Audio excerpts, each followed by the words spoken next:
उत्पत्ति, स्थिति और प्रलय के विषय का व्याख्यान किया जाएगा।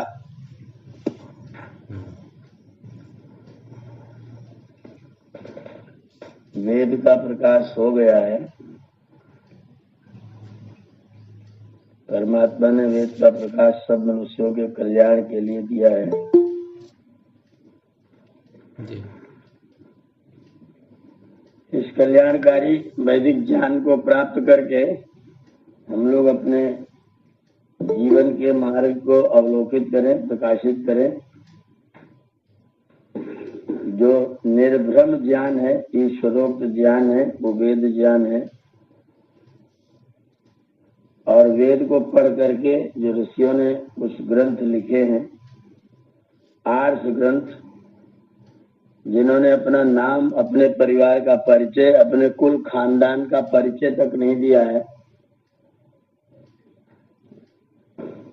ऐसे व्यक्तित्व वाले ऋषि लोग हैं। उन ऋषि लोगों ने जो अपना ज्ञान प्रदान किया है, बिना किसी अपनी यशा कामना और अर्थ कामना के, बिना कर्तव्य मात्र मान करके जिन्होंने वेद सेवा की है, उन ऋषियों का कथन, जो आर्ष कथन है, वो हम लोगों के द्वारा स्वीकार्य है। आज आर्ष के समाप्त होने से, आर्ष के लुप्त होने से और अनार्ष के बढ़ जाने से ये सारी बीमारियां, जो तमाम शंकाएं, तमाम तरह की बातें हैं, वो सब अनार्ष के प्रचार के कारण से ही है। आर्ष का प्रचार रहे तो बहुत सारी बीमारियां स्वतः ही समाप्त रहे। इस तरह के ये चीजें आने ही न पाए। तो ऋषि का ये बल है कि हम लोग आर्ष के साथ में जुड़े हैं। जो हमारा विगत 3000 साल का इतिहास है, जहाँ तक कि हमारे इतिहासकार ले जा पाते हैं, हड़प्पा, मोहनजोदड़ो इनकी अंतिम सभ्यता होती है, तो इनका सारा समय 3000 साल में खत्म हो जाता है। इस 3000 साल के उस पार थोड़ा सा जाएंगे तो वैदिक सोतसनी, वैदिक नदी, वैदिक सरस्वती बह रही है, जिसमें आप ठीक ठीक सत्यासत्य का निर्णय कर पाएंगे, यथार्थ को जान पाएंगे। इन 3000 सालों में जो लिखा गया है, जो पढ़ा गया है, जो तमाम तरह के मत मतांतर चलाए गए हैं, उनमें सब में अपना गुरु, अपना मैं, मेरा परिवार, मेरा खानदान, मेरा लिखना, दूसरे का काटना, दूसरे को परास्त करना, अपनी बात आगे करना, चाहे उसके लिए कुछ भी तर्क करना पड़े, ये व्यवस्था विगत 3000 वर्षों में भारतवर्ष में चली है। और उसी के कारण से ये 3000 साल की व्यवस्था चली, उसी के कारण से तमाम अव्यवस्था वाले लोग व्यवस्थापक बन करके आ गए। इस्लाम जैसा मजहबी जंगलियों का जो टीला है, जंगलियों का जो कबीला है, वो भी आज धर्म के नाम से व्याख्यात किया जा रहा है। जो लोग महामूर्खता की बातें लिखते पढ़ते हैं, वे लोग भी बढ़ के अपने आप को वैज्ञानिक घोषित कर रहे हैं। वो इसी कारण से है क्योंकि हमारा जो 3000 साल था, इन विगत 3000 सालों में जितना बिगाड़ा जा सका है, उतना सारा बिगाड़ा गया है। इसलिए सब अपने अपने चौधरी बन करके घूम रहे हैं। अगर हम इस 3000 के इतिहास को समाप्त कर दें, ईसा से जो 500, 700, 200, 300 साल का जो इतिहास लिखा मिलता है आजकल का, वो सब बस ईसा के आसपास, ईसा से 200 साल, ईसा से 5 साल, इतना ही जा पाते हैं। ईसा के निकट इतिहास को घुमाते रहते हैं। तो इसके उस पार जब पहुंचेंगे तब आर्ष चीज पता चलेगी। हम लोग आर्ष तक पहुंचेंगे।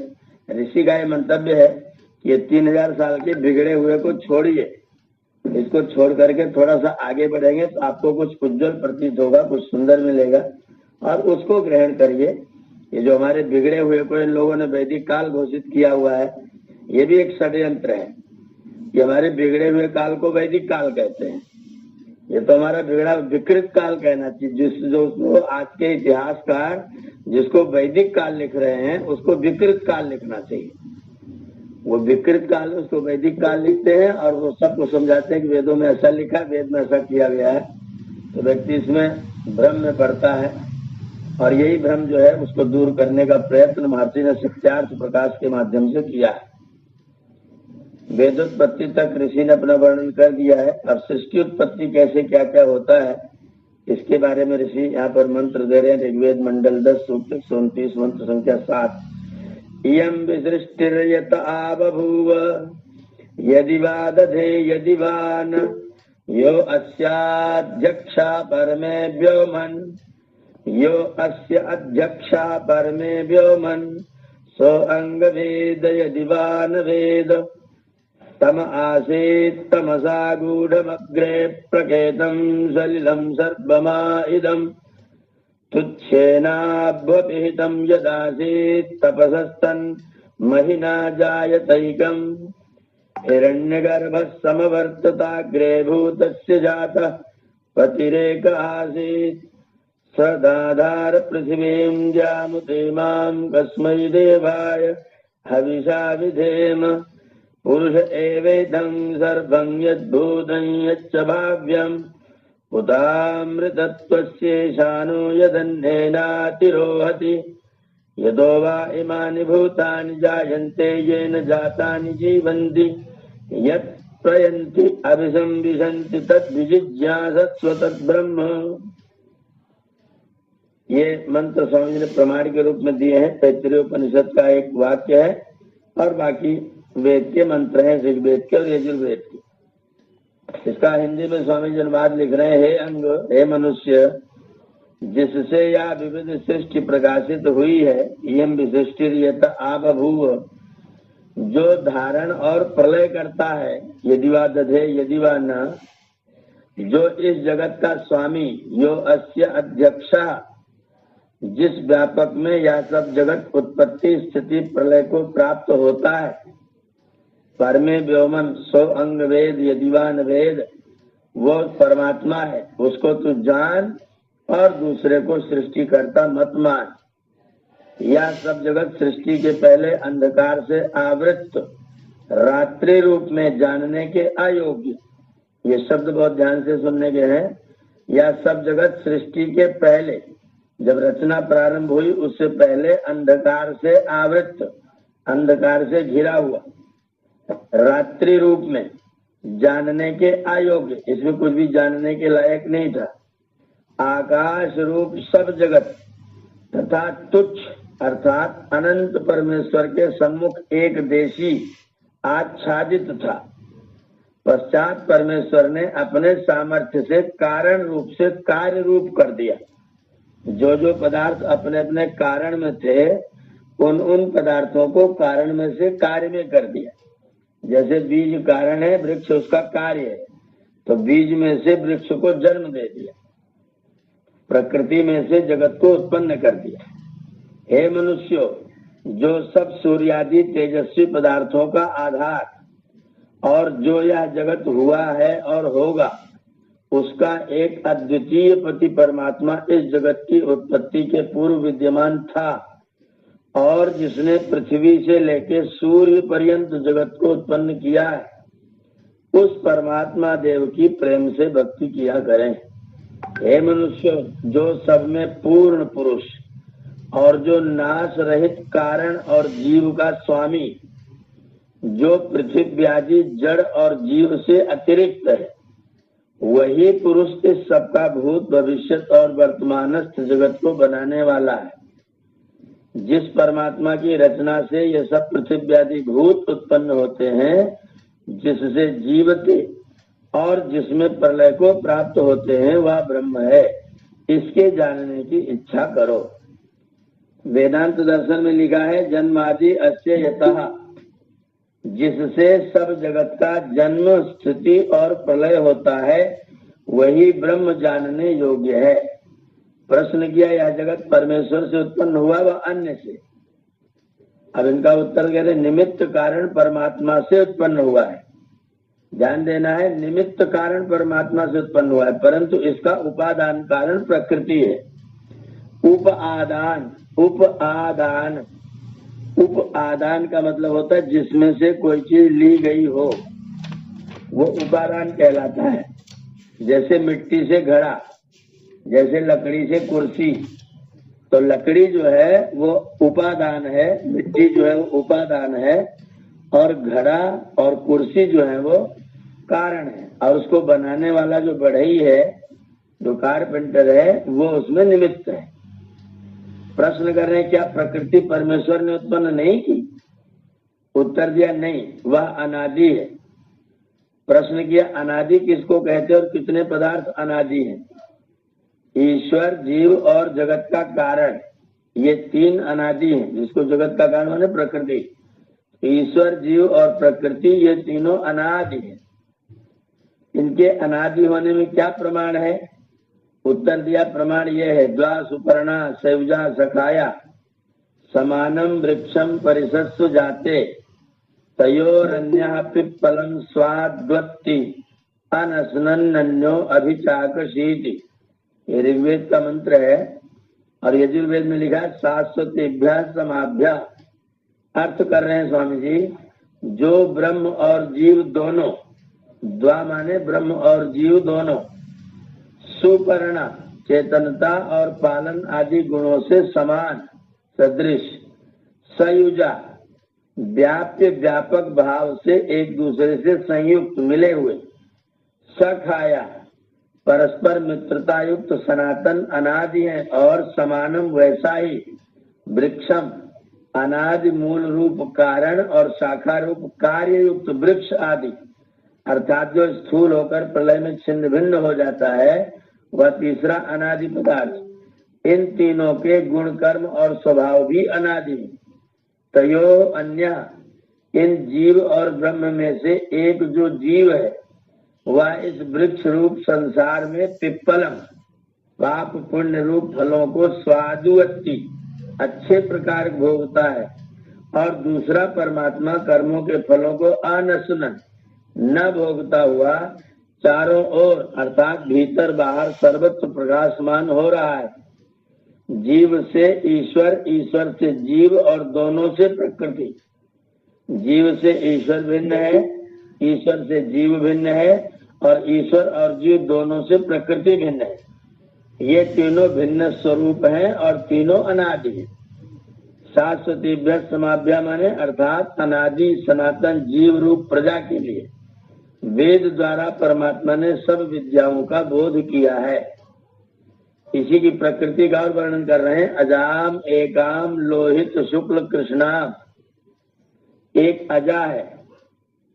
अजा माने या न जायते, जो कभी उत्पन्न नहीं होती है, वो एक न उत्पन्न होने वाली प्रकृति है। उसके अंदर तीन गुण हैं, लोहित, शुक्ल और कृष्ण। लोहित माने लाल, शुक्ल माने सफेद, कृष्ण माने काला।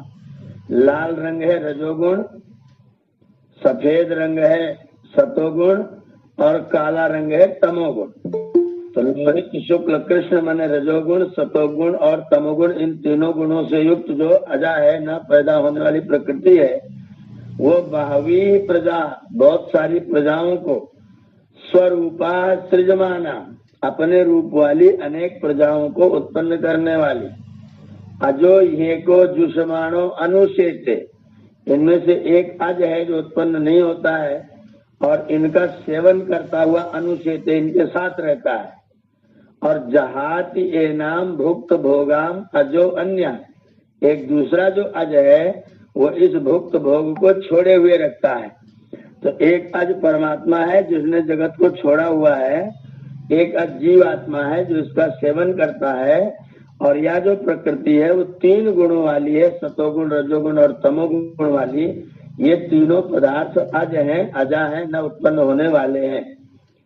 प्रकृति, जीव और परमात्मा तीनों अज अर्थात जिनका जन्म कभी नहीं होता और न कभी ये जन्म लेते, अर्थात ये तीन सब जगत के कारण है। इनका कारण कोई नहीं। इस अनादि प्रकृति का भोग अनादि जीव करता हुआ फंसता है और उसमें परमात्मा न फंसता और न उसका भोग करता है। ईश्वर और जीव का लक्षण ईश्वर विषय में कहे आए। अब प्रकृति का लक्षण, ये सांख्य दर्शन का सूत्र है यहाँ पर, सत्वरजस तमसाम साम्यावस्था प्रकृति, प्रकृति महान महतो अहंकारो, अहंकारात् पंच तन्मात्राणि, वयम इंद्रियम पंच तन्मात्रेभ्यः स्थूल भूतानि, पुरुष इति पंचविंशतिर्गणा। शुद्ध सत्व, मध्य रज तम जाड्य अर्थात जड़ता, तीन वस्तु मिलकर जो एक संघात है उसका नाम प्रकृति है। सत्व रजस तमसाम साम्यावस्था प्रकृति। उससे महान महत्त्व बुद्धि, उससे अहंकार, उससे पंच तन्मात्रा और सूक्ष्म भूत और 10 इंद्रियां तथा 11वां मन। अहंकार से पंच तन्मात्रा, सूक्ष्म भूत 5, शब्द स्पर्श रूप रसगंध 5 तन्मात्रा, शब्द स्पर्श रूप रसगंध, और सूक्ष्म भूत माने जिनकी जो पृथ्वी जलवायु अग्नि और आकाश, और 10 इंद्रियां, 10 इंद्रियां माने कर्मेंद्रियां 5, ज्ञानेंद्रियां 5 और 11वां मन। इतने तत्व उससे पैदा हुए हैं। 5 तन्मात्राओं से पृथ्वी आदि 5 भूत, ये 24 और 25वां पुरुष अर्थात जीव और परमेश्वर हैं। इनमें से प्रकृति अविकारिणी और महत्त्व अहंकार तथा पंच सूक्ष्म भूत ये प्रकृति के कार्य हैं और इंद्रिय मन तथा स्थूल भूतों का कारण है। पुरुष न किसी की प्रकृति है और न किसी का कार्य है, उपादान कारण और न किसी का कार्य ही है। ये प्रकृति के बारे में कहा जा रहा है। सतोगुण, रजोगुण और तमोगुण, ये प्रकृति के अंदर तीनों गुण है और इन तीनों गुणों के आधार पर इन प्रकृति के तत्व से, प्रकृति में से परमात्मा ने इस संसार का निर्माण किया है। ये यहाँ पर सृष्टि के निर्माण में 3 कारण बताए गए हैं और इसीलिए इस सिद्धांत को त्रित्ववाद या त्रैतवाद सिद्धांत कहा जाता है। इसमें 3 पदार्थ ऐसे माने गए हैं जिनका कभी अंत नहीं होता और जिनका कभी आदि नहीं होता।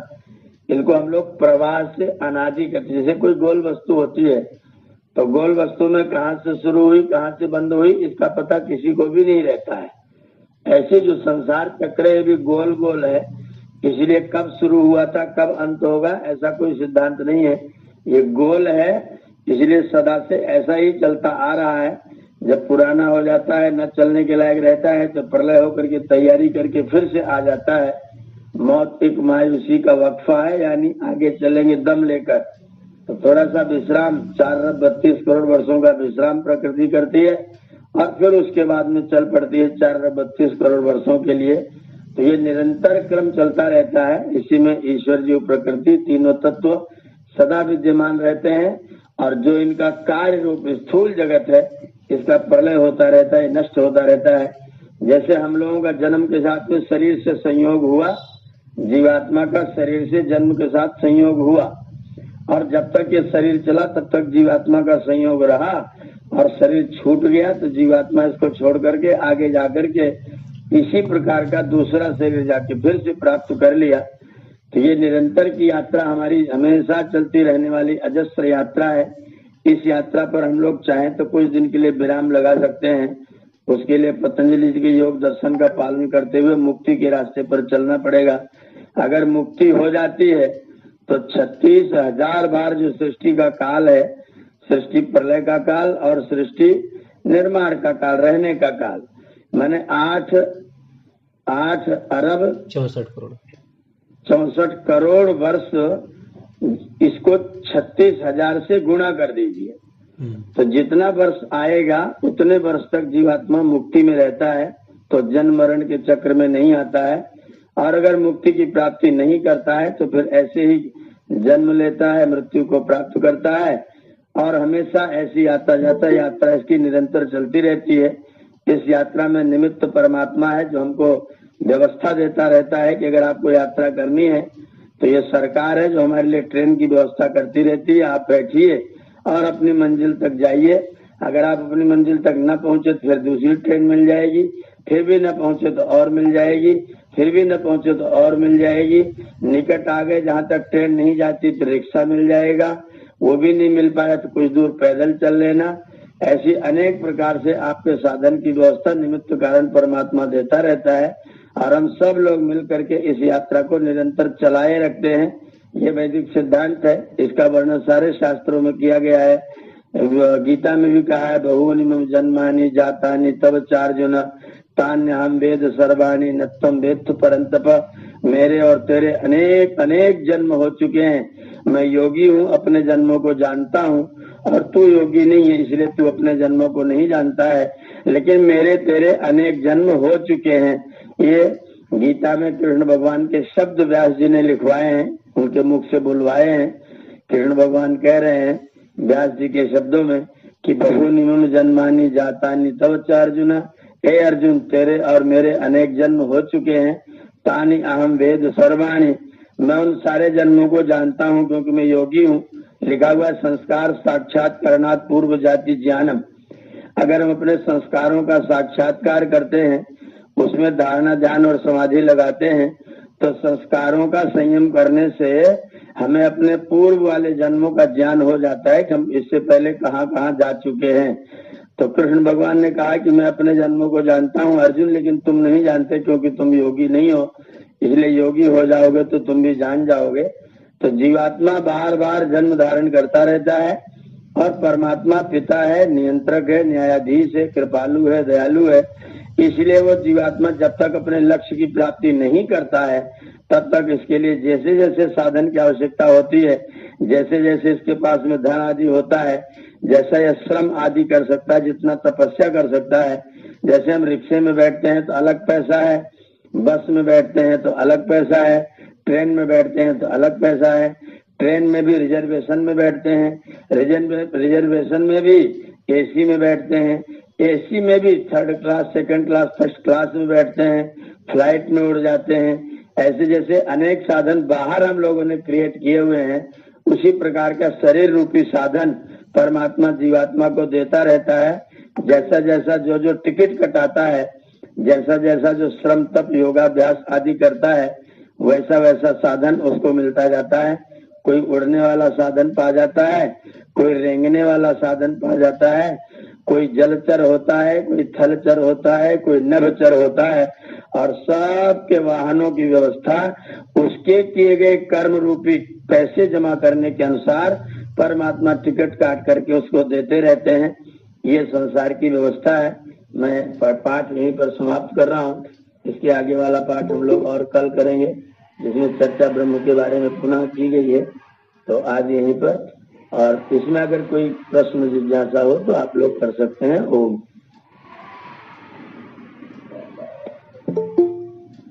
जी। कोई प्रश्न कर रहे हैं? सूक्ष्म भूत और महाभूत एक ही है, तो ध्यान दीजिएगा। सूक्ष्म भूत का मतलब होता है शब्द स्पर्श रूप रस गंध। इनको पंच तन्मात्र भी बोला जाता है। इनके दो नाम है, शब्द स्पर्श रूप रस गंध। ये सूक्ष्म भूत और पंच तन्मात्र है। इनमें से स्थूल भूत, जिनको हम लोग महाभूत भी कहते हैं, वो स्थूल भूत या महाभूत पैदा होते हैं पृथ्वी, जल, वायु, अग्नि और आकाश। तो जो सूक्ष्म है शब्द स्पर्श रूप रसगंध सूक्ष्म भूत है, और पृथ्वी, जलवायु, अग्नि और आकाश ये महाभूत हैं। तो दोनों का रिलेशन बता दीजिए तो ज्यादा स्पष्ट हो जाएगा। हाँ, बहुत सुंदर। शब्द स्पर्श रूप रस गंध। शब्द से आकाश, स्पर्श से वायु, रूप से अग्नि, रस से जल और गंध से पृथ्वी। इनमें इन इन इन इन तन मात्रों से ये स्थूल भूत पैदा होते हैं। इसलिए जो उनके गुण हैं वो गुण इनके अंदर भी है। धरती का मुख्य गुण है गंधवत्व, जल का मुख्य गुण है रसवत्व, अग्नि का मुख्य गुण है रूपवत्व, वायु का मुख्य गुण है स्पर्शवत्व, और आकाश का मुख्य गुण है शब्दवत्व। जहाँ जहाँ शब्द होगा वहाँ वहाँ आकाश जरूर होगा, और आकाश न होगा तो शब्द नहीं हो सकता है। जहाँ जहाँ रूप होगा, कोई आकार होगा, वहाँ पर अग्नि जरूर होगा। अगर अग्नि ना हो तो कोई रूप नहीं हो सकता है। जहाँ जहाँ स्पर्श है वहाँ वहाँ वायु है। अगर वायु न होगा तो ठंडा गर्म आदि स्पर्श कभी नहीं होगा। जहाँ पर स्वाद है वहाँ पर जल है, अगर जल नहीं होगा तो स्वाद कहीं नहीं होगा। ऐसे ही जहाँ पर गंध है वहाँ पर पृथ्वी है, अगर पृथ्वी न होगी तो गंध मात्र गंध ही समाप्त हो जाएगा। तो इन दोनों का आपस का रिलेशन इस तरह का है। ओम। जी नमस्ते। जी नमस्ते। अच्छा जी, जब प्रलय हो जाता है जी तो जीवात्मा किस स्थिति में रहती है? जिस स्थिति में अभी है ऐसे ही रहेगी एकदम ऐसे ही रहेगा जैसे अभी ये शरीर में है। जी। इसके ऊपर शरीर का आवरण है, इस शरीर के आवरण को कण कण में मिला दीजिए। जैसे खिड़की में से जब धूप आती है तो धूप में जो धूल कण उड़ते रहते हैं उसको त्रसरेणु बोलते हैं। तो जैसे वो रेणु उड़ता रहता है उसी तरह से सारा जगत जितना इसमें दिखाई पड़ रहा है ये सब वैसे ही धूल कण के रूप में पूरे ब्रह्मांड में पूरे आकाश में भर जाता है। आचार्य जी, जो उच्च चेतना वाले जीवात्मा होते हैं जी, क्या उनको चेतना रहती है उस समय? जीवात्मा का चेतना जो है वो स्वाभाविक धर्म है, लेकिन उसकी अभिव्यक्ति जो चेतना की अभिव्यक्ति है, चेतना है कि नहीं इसको जानने का जो कारण है वो बिना किसी शरीर को प्राप्त किए दिखाई नहीं जा सकती है। अच्छा। चेतना है जीव में, उसका स्वभाव है चेतन होना, लेकिन उस चेतना की अभिव्यक्ति तभी होगी जब उसको शरीर प्राप्त होगा। बिना शरीर के प्राप्त हुए चेतना की अभिव्यक्ति नहीं होगी।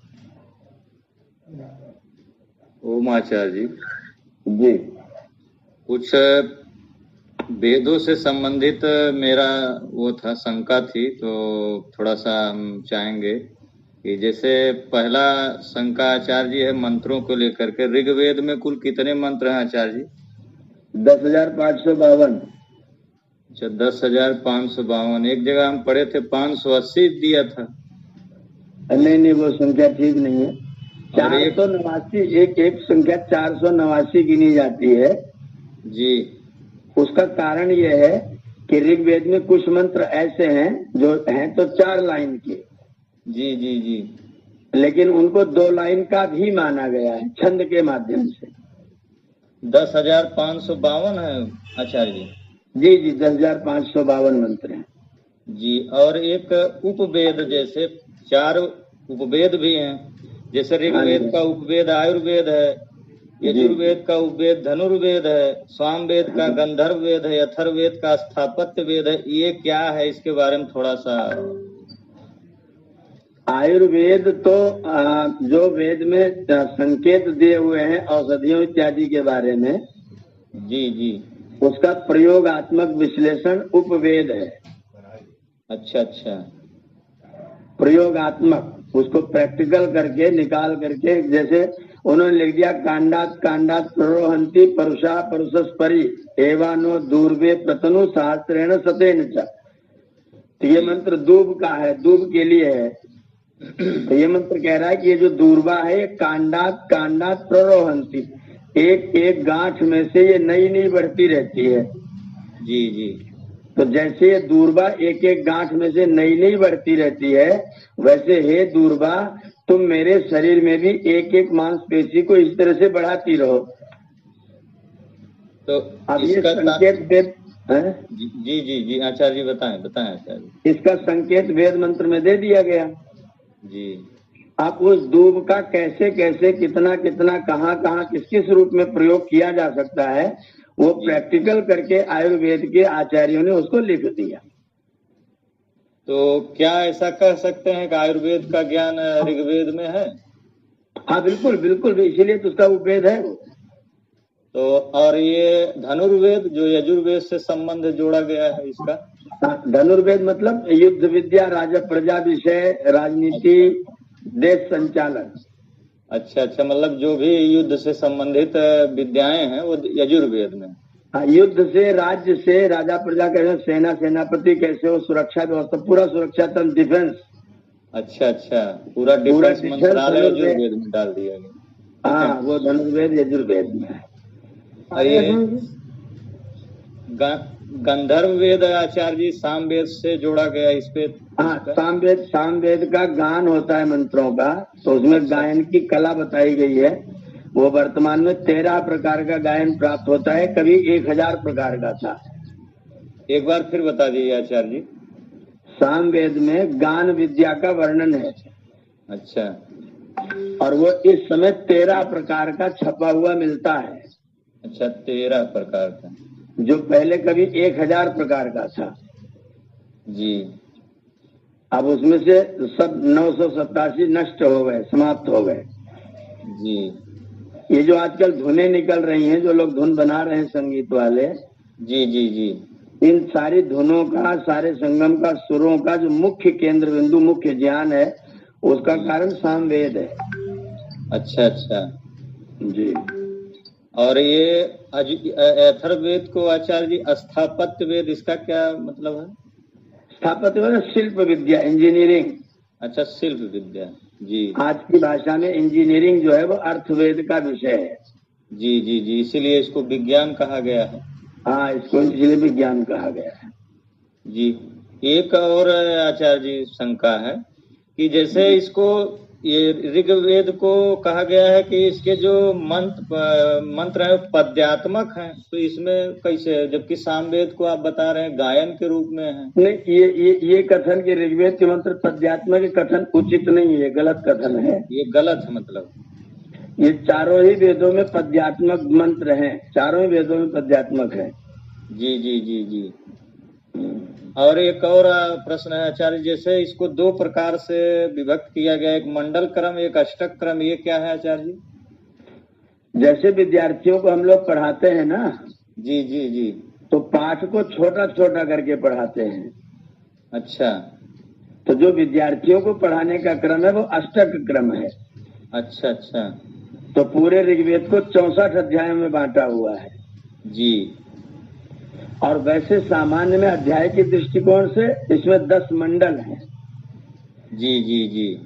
तो सामान्य जानकारी के लिए, जैसे सामान्य व्यवहार के लिए, तो इसको 10 अध्याय में बांटा गया है, मंडल में बांटा गया है। जी। तो विद्यार्थियों को पढ़ाना है तो उसको 8 अष्टक में बांटा, और 8 अष्टक में एक एक में 8-8 अध्याय किए। अच्छा, 8 8 64, तो 64 अध्याय हो गए। जी। और तो वर्ग आचार्य जी इसमें कितने हुए? हाँ, उसी में छोटे छोटे वर्ग हैं, लगभग 1028 वर्ग हैं लगभग। तो 1028 तो सूक्त हो गया आचार्य जी ना? नहीं, वर्ग और सूक्त में थोड़ा अंतर है। जी।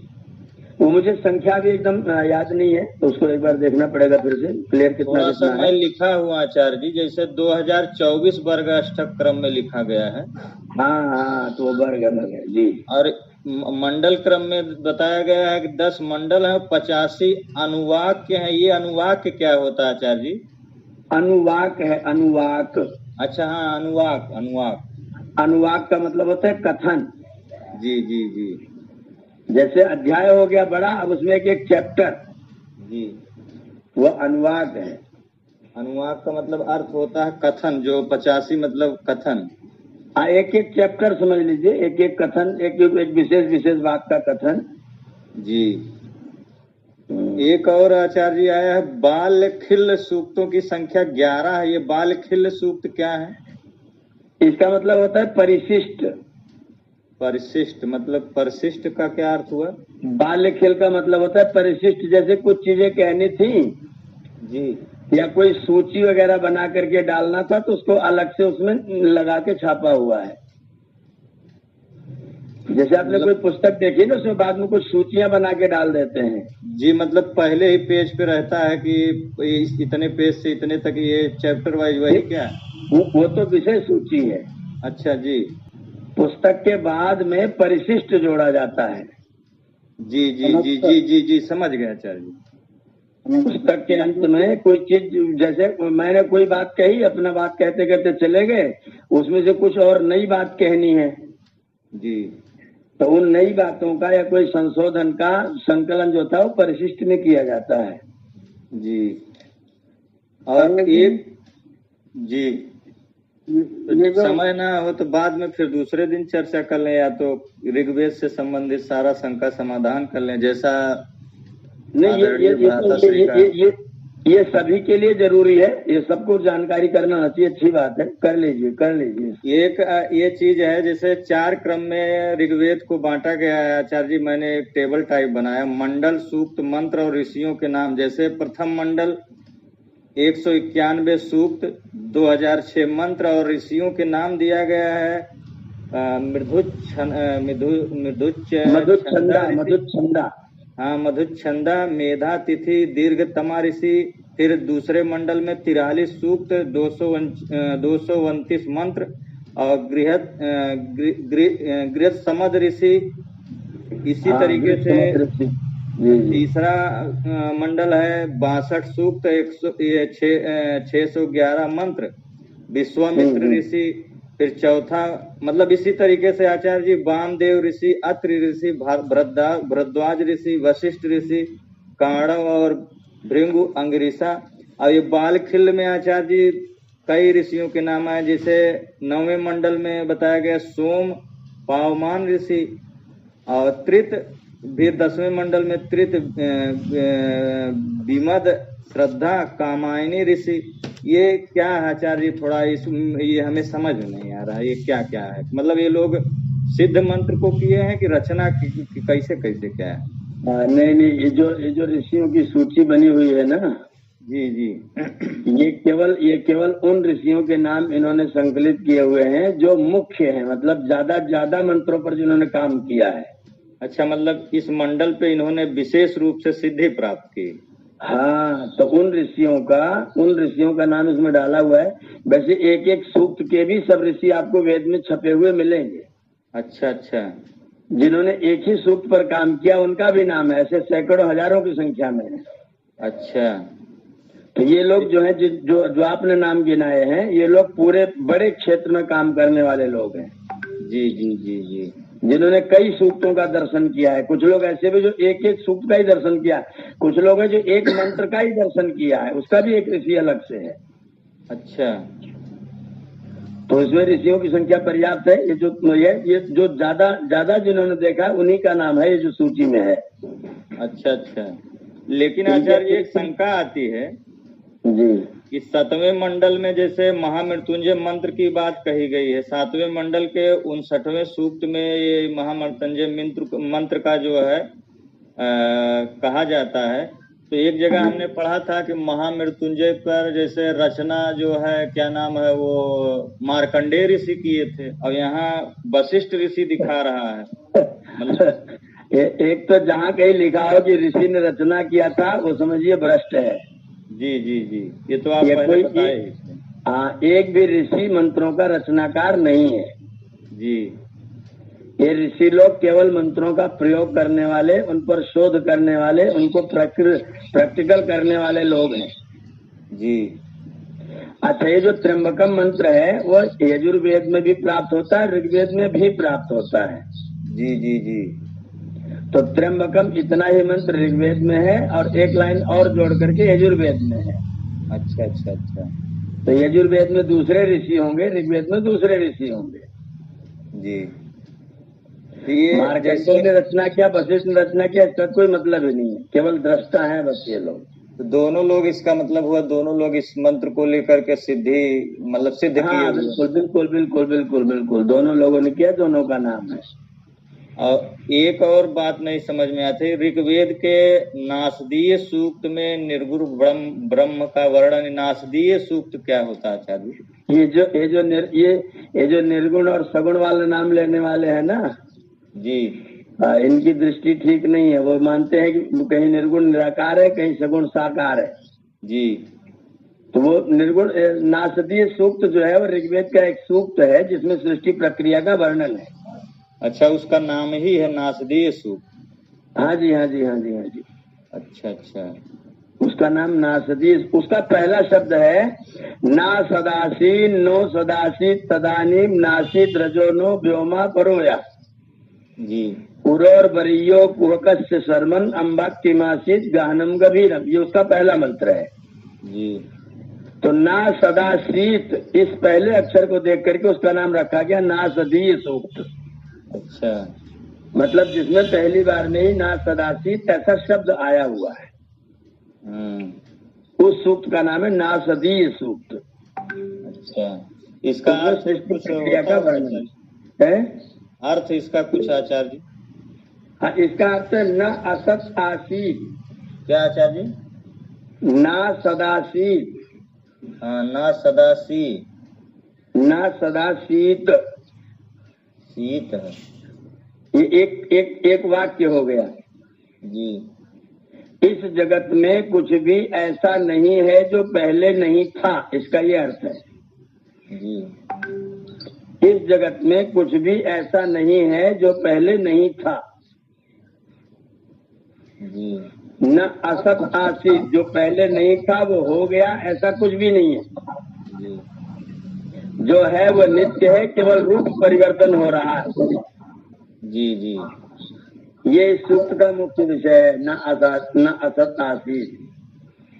जी इसी को गीता में कहा है, ना सतो विद्यते भावो, ना भावो विद्यते सता। चलो जो विद्यमान है वो नष्ट नहीं हो सकता, जो नष्ट हो गया, जो है नहीं, वो हो नहीं सकता। इसी मंत्र का अनुवाद है गीता में, ना सतो विद्यते भावा, ना भावो विद्यते सता, उभयोरपि दृष्टोन्तस्तनयोस्तत्वदर्शी भी। इन दोनों का अंतर तत्व दृष्टा लोग ही देख पाते हैं। जी तो ये नासती सूक्त है। और एक और आचार्य जी, 9वें मंडल में सोम रस का उल्लेख मिलता है। सोम रस क्या है? जो सोम के तरीके से क्या है? सोम के दो अर्थ हैं जी। वैसे सोम का मुख्य अर्थ जो है वो है शांति और आनंद देने वाला। जी जी जी तो एक तो शांति और आनंद देने वाला स्वयं परमात्मा सोम है। जी। दूसरा शांति और आनंद देने वाला औषध के क्षेत्र, आयुर्वेद इसी के विषय है ना। जी जी जी जी तो सोम नाम की एक औषधि है। जी।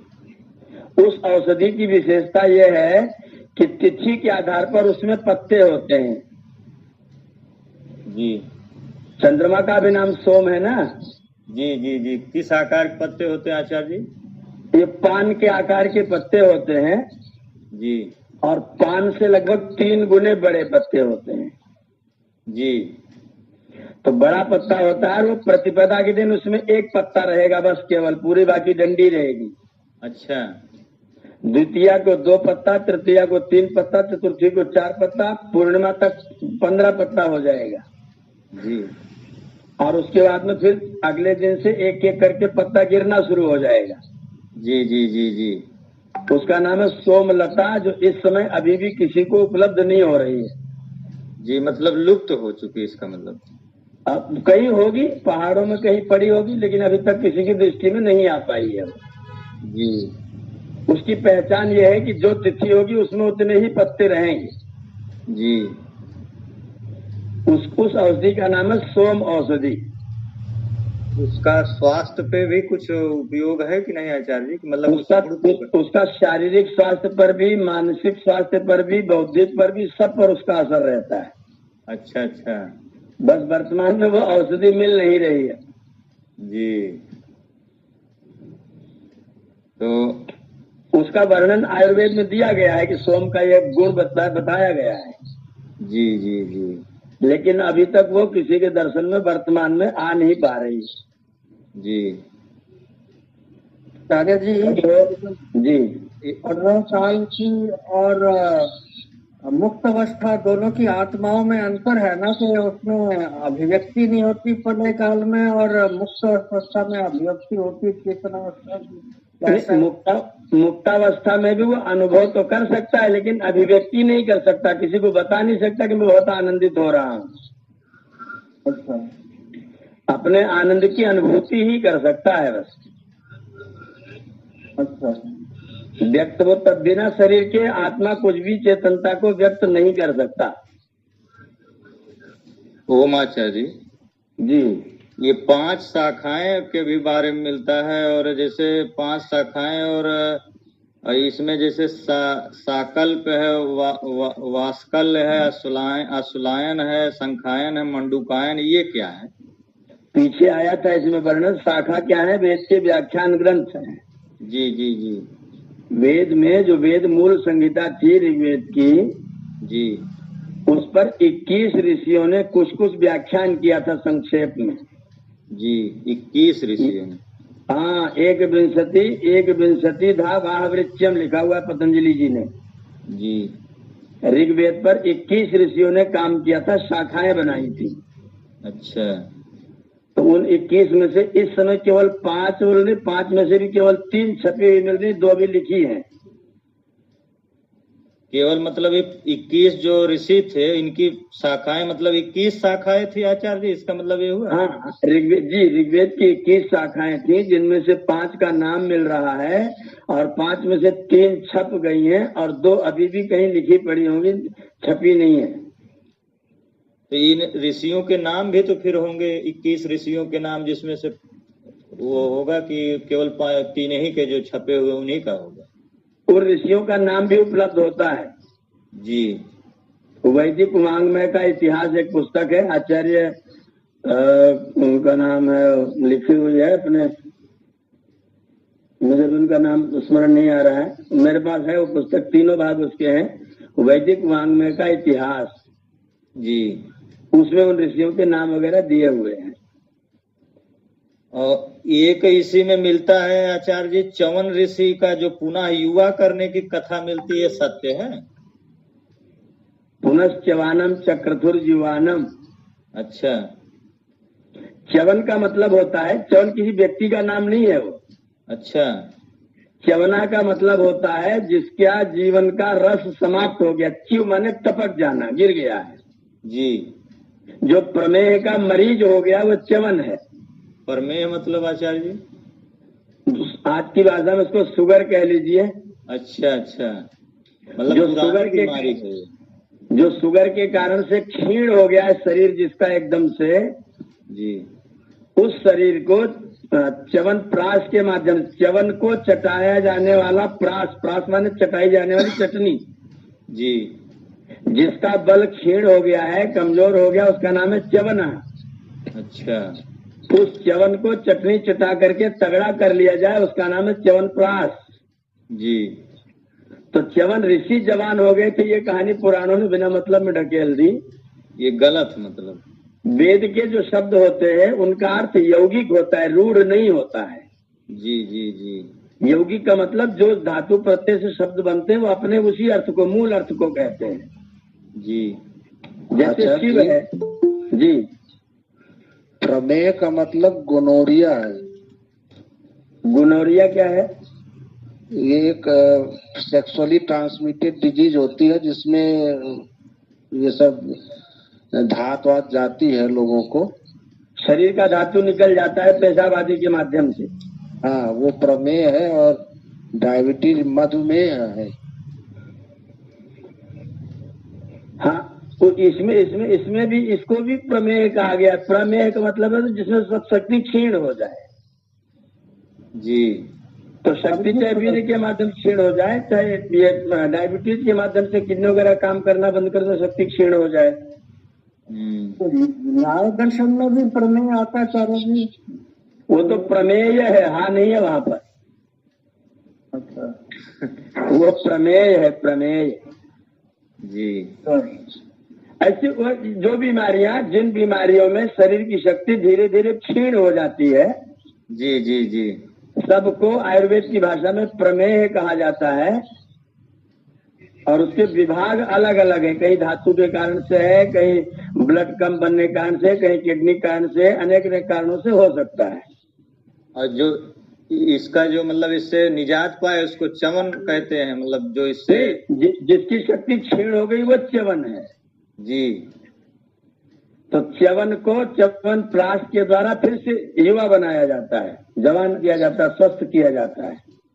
जी जी। तो आधुनिक भाषा में क्या च्यवन प्राश यही है कि दूसरा कुछ है? वही जो तरीका लिखा है वो भी वही है, लेकिन आजकल उतनी औषधियों को डाल करके वो बनाया नहीं जा रहा है। इसमें भी 100 औषधि डालने का विधान है च्यवन प्राश में, 100 मिल ही नहीं रहा है। जी जी जी। जो औषधियां मिल भी रही उनकी शक्ति क्षीण है, उस तरह की शक्ति नहीं है। जी। अब पेस्टिसाइड, केमिकल और प्रदूषण की वजह से तो नष्ट हो ही रही। अब प्राय औषधियां मिल भी नहीं रही हैं, तो कुछ करके अच्छा प्रोफेशन हो गया तो कुछ भी अपना लोग डालते रहते हैं, बनाते रहते हैं। जी। मैंने इसको ढूंढना शुरू किया, 43-44 औषधियां ढूंढी अपने इधर, नई मतलब ताजी खेत से निकाल करके। जी जी जी। तो वो बनाते हैं, तो उस वाले च्यवनप्राश का असर अलग दिखाई पड़ता है, जो हमारे दुकान पर मिलता है उसका अलग दिखाई पड़ता है।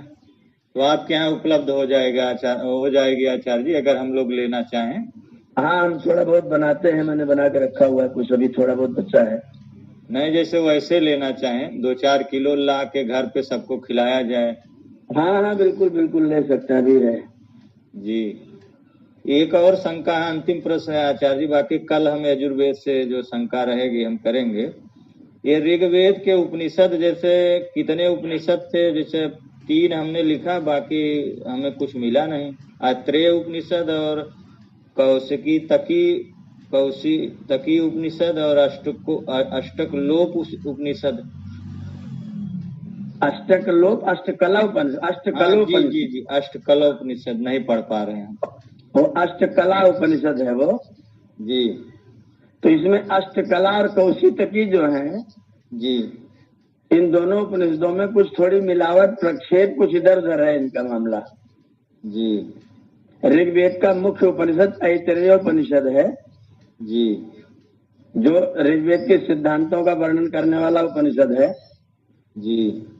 कौशितकी में थोड़ा सा प्रभाव है उस तरह का मिलावट वाला। जी। और अष्टकला तो बिल्कुल ही मिलावट वाले ही है, किसी का लिखा हुआ है वो। ये 3 ही उपनिषद हैं आचार्य जी? हाँ जी, हाँ जी, हाँ। इसके ऋग्वेद से संबंध ऐतरेय ही मुख्य उपनिषद है। नहीं, ये दोनों क्या ऋग्वेद से संबंधित नहीं है? कौशितकी और कौशितकी जो है वो ऋग्वेद की एक शाखा है। जी। तो उसी शाखा का ये उपनिषद है कौशितकी उपनिषद। अच्छा, ये उपनिषद क्या होता है आचार्य? उपनिषद क्या होता है ये? उपनिषद का मतलब होता है रहस्य। अच्छा, रहस्य। वेद के सिद्धांतों में जो मुख्य रूप से उसका जो केंद्र बिंदु है जी, उसको ऋषियों ने उपनिषद के नाम से संग्रहित किया हुआ है। अच्छा, यानी ये मानव निर्मित हुए? हाँ बिल्कुल बिल्कुल, मानव निर्मित तो है, मानव निर्मित। तो इसमें भी क्या मिलावट की जा सकती है? जैसे आपने कहा था पहले कि मंत्रों में मिलावट नहीं हो सकती है, तो इसमें कैसे संभव हो गया? नहीं, मंत्रों में नहीं हो सकती। उपनिषद तो ऋषियों के वाक्य है ना, इसमें तो लोगों ने मिलावट किया। ये तो लौकिक भाषा है ना। अच्छा, इस लौकिक भाषा है ये लौकिक भाषा में तो लोगों ने मिलावट करने की कोशिश किया है। अरे अभी एक अल्लोपनिषद छप गया है, बताइए। अच्छा, लोगों ने अल्लोपनिषद छाप दिया जी। श्री राम तापनीयोपनिषद छाप रखा है। तो इसमें क्या श्लोक भी वर्णित रहते हैं आचार्य जी मंत्र के साथ? हाँ बिल्कुल बिल्कुल, खूब श्लोक वर्णित है। इतने बड़ी विचित्र गपोड़े भी वर्णित है उपनिषदों के नाम से। मतलब अब इसका हम समझे कि ऐत्रेय उपनिषद जो है मुख्य है। हाँ, ऐत्रेय ही ऋग्वेद का मान्य उपनिषद है जी, बाकी दोनों जो है मिलावटी वाले हैं। हाँ बिल्कुल बिल्कुल। नमस्ते जी। ओम आचार्य जी, अगला प्रश्न है से। जी सिकंदर जी। चारों वेदों को मिला करके और उपवेदों को मिला करके कितने उपनिषद हैं जो सही है? स्वामी जी ने 11 उपनिषदों को मान्य माना है, बाकी सब में कुछ न कुछ गड़बड़ जुड़ा हुआ है। वैसे हैं कितने? वैसे तो इस समय 250 छपे हुए मिलते हैं। 250 हो गया। 11 ये मुख्य रूप से है। 11 स्वीकार्य हैं जो वैदिक सिद्धांतों के प्रतिपादक हैं, जिनको स्वामी जी ने मान्यता प्रदान किया है।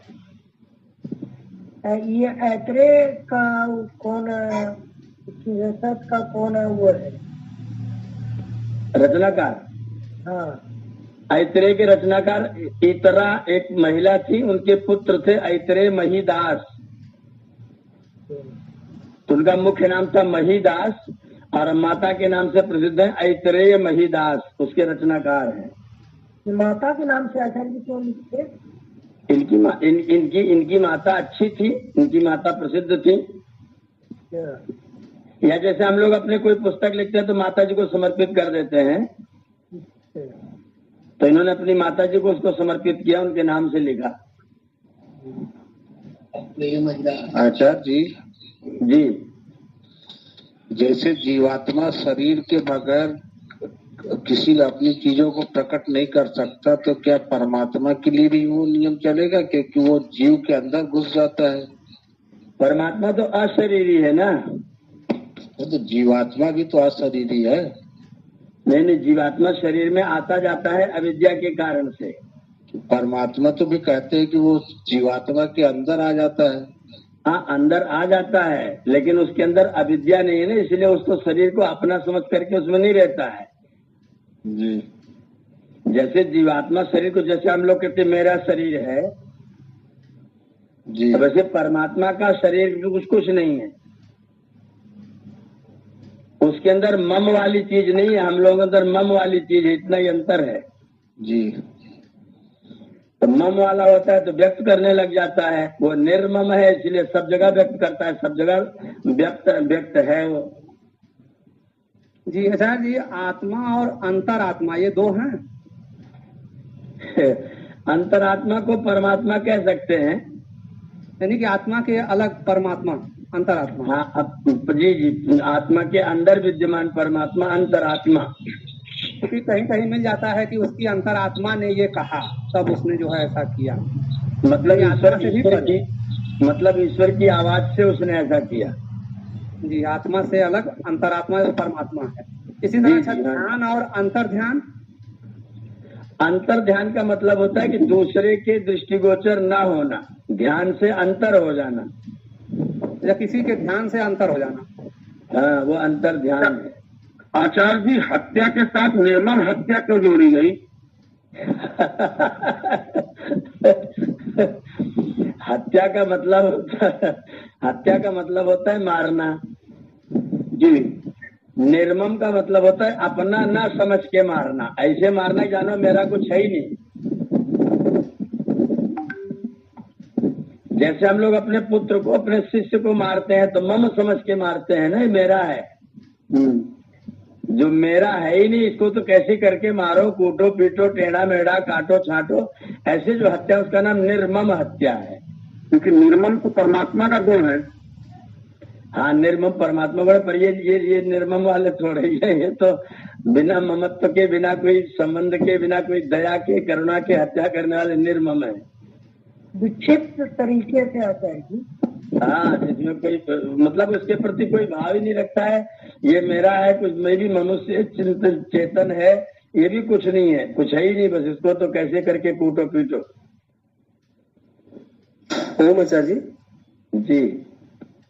आचार्य जी, आज के प्रसंग में जो आपने बताया स्वाध्याय के क्रम में, इसमें कुछ अरब वर्ष तक के लिए बारे में बताया कि इतने वर्ष जीव रहता है, उसके बाद इतने लाख वर्ष तक जीव नहीं रहता है, तो वो जाता कहाँ है? जीव रहता है शरीर के साथ जी।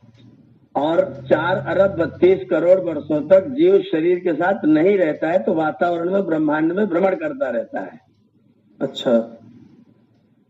ब्रह्मांड में सारे जितने प्रकृति के पदार्थ हैं वो सब के सब ब्रह्मांड में भ्रमण करते रहते हैं। ठीक है, चाहिए। दूसरा विषय था जीव की भ्रमण कर। जी। अभी कुछ वेदों के बारे में चर्चा राघवेंद्र जी कर रहे थे, उसमें कहीं पे बात संभवतः मैं कनेक्ट नहीं था, थोड़ा सा डिस्कनेक्ट हो गया था। स्पष्ट करना चाह रहा हूँ कि क्या उसमें ऋषियों के भी नाम या ऋषियों के कार्य के बारे में भी वेदों में दिया गया है? जिन ऋषियों ने उन वेद मंत्रों की खोज की, उनको कुछ प्रैक्टिकल किया, उनको पढ़ाया, व्यवहार में लाए जी, उन मंत्रों पर उन ऋषियों का नाम जोड़ा गया है वेद में ही। हाँ, वेद नहीं, वेद संहिता मतलब मंत्र में नहीं जी, अलग से हेडिंग डाल करके इसका दृष्टा ये ऋषि ऐसा करके छापा हुआ है। ये तो परिशिष्ट में होगा ना? नहीं, प्रत्येक सूक्त के ऊपर वेद मंत्र में मंत्र से अलग, मंत्र से थोड़ा सा ऊपर अलग से पूरा छापा गया है। अच्छा अच्छा, मैं भी फोटो खींच के भेज दूंगा कैसे छापा गया ऋषियों का नाम। ठीक है सर। ओ जी जी जी।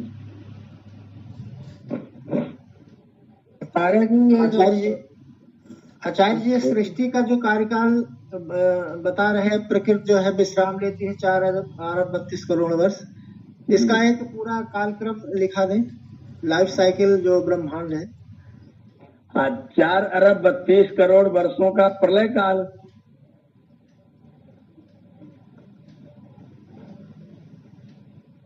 जी। और 4 अरब 32 करोड़ वर्षों का ही सृष्टि काल।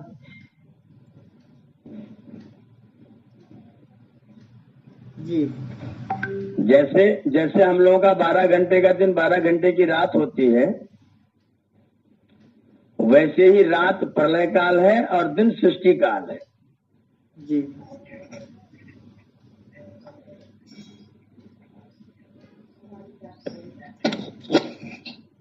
जी 8 अरब 64 करोड़ का पूरा ये क्रम चलता है।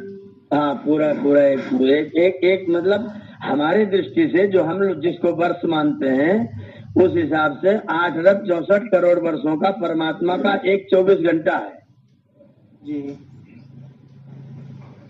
इसमें जो कहा गया जीवात्मा जो है रहती है ब्रह्मांड में विश्राम के समय में, तो ये आपस में तो कम्युनिकेशन करते होंगे, एक जीवात्मा दूसरे जीवात्मा। हाँ, यही बात मैं करता कि बिना शरीर के वो कुछ भी नहीं कर सकते, क्रिया कर ही नहीं सकते। जी जब तक शरीर के साथ संपृक्त नहीं होंगे तब तक किसी से कोई कम्युनिकेशन कर सकते हैं, किसी से मिल सकते हैं, कहीं केवल वातावरण में जैसे ब्रह्मांड में वो भरे हुए रहते हैं बस। नहीं, वो आत्मा से ऐसा नहीं हो सकता कि वो नहीं कर सकते, नहीं होता है। वो संपर्क शरीर के माध्यम से ही होता है। धुंध के बारे में बता दीजिए, धुंध रहता है एकदम। हाँ, वो धुंध जैसी स्थिति, जैसे कोहरा की स्थिति होती है वैसा रहता है जी। उसी में जीव भी भ्रमण करते रहते हैं। ओम आचार्य जी, क्या जिस तरीके से बताया गया है कि 8 अरब 64 करोड़ बाद मतलब जब प्रलय काल जब आता है 4 अरब 32 करोड़, तो इसके मतलब सभी को मुक्ति मिल जाती है, जितने भी चाहे पाप आत्मा हो चाहे पुण्य आत्मा हो? नहीं, मुक्ति इसको नहीं कहते हैं। मुक्ति में तो जीव आनंद भोगता रहता है जी। ये समझिए कि सब लोग कोमा में होते हैं। अच्छा, प्रलय काल में एक तरफ से सारे जीव नष्ट हो जाते हैं जो शरीरधारी हैं, और शरीरधारी सब नष्ट हो जाते हैं। जो उनके जीवात्म शक्ति है वो कोमा में जैसी स्थिति में रहती है, मूर्छित, मतलब उनको चेतना नहीं रहती उस समय। हाँ, चेतना नहीं रहती है, वो मूर्छावस्था में रहते हैं जी। और ये सप्त ऋषि का क्या कॉन्सेप्ट आता है? जैसे कहा जाता है सप्त ऋषि आए, सप्त ऋषि के बाद फिर सृष्टि का निर्माण, कुछ इस तरीके से नहीं है सब ऐसी कहानी है, सब ऐसी कहानी। जी जी जी जी, पौराणिक मतलब ये जोड़ा गया। अब वो कहानियां बनाई गई, जो सप्तऋषि बनाए गए, 7 ऋषि लिख दिए गए, 7 ऋषि कौन कौन ये सब ऐसे। जी जी जी। अब ये 7 ऋषि जो सप्तर्षि आए हैं वो गोत्र के संचालक हैं, जिनका जो प्रसिद्ध हुए, अच्छा काम किए, तो उनके नाम से लोगों का वंश चला जी। और वे लोग उस वंश के हुए। जैसे भरद्वाज ऋषि के तो भारद्वाज हुए, अत्रि के आत्रेय हुए, गौतम के गौतम हुए, गर्ग के गार्ग्य हुए।